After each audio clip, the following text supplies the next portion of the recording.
ഈശോ മിശിഹായ്ക്ക് സ്തുതിയായിരിക്കട്ടെ. എല്ലാവർക്കും സന്തോഷമല്ലേ? പ്രാർത്ഥനയിൽ പരസ്പരം ഓർക്കുക.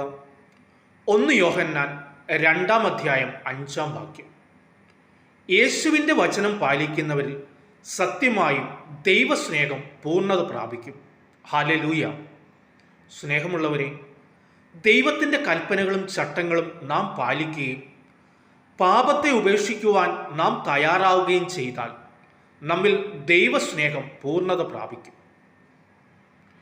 ഇല്ല എങ്കിൽ ലോകത്തിനും ലോകത്തിൻ്റെ മോഹങ്ങൾക്കും വേണ്ടിയാണ് നാം ജീവിക്കുന്നതെങ്കിൽ ഒരിക്കലും നമ്മിൽ ദൈവസ്നേഹം ഉണ്ടാവുകയില്ല.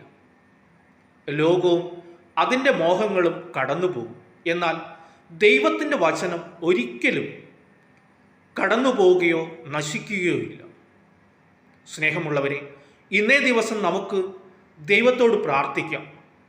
ദൈവസ്നേഹത്തിൽ കൂടുതൽ വളരുവാൻ ദൈവവചനത്തെ മുറുകെ പിടിച്ചുകൊണ്ട് ദൈവവചനം കൂടുതലായി വായിച്ചും ധ്യാനിച്ചും യേശുവിൽ വളരുവാനായിട്ടുള്ള വലിയ കൃപയ്ക്കായി പരിശുദ്ധ അമ്മയുടെയും സകല വിശുദ്ധരുടെയും മാധ്യസ്ഥം യാചിച്ചുകൊണ്ട് യേശുവിനോട് പ്രാർത്ഥിക്കാം.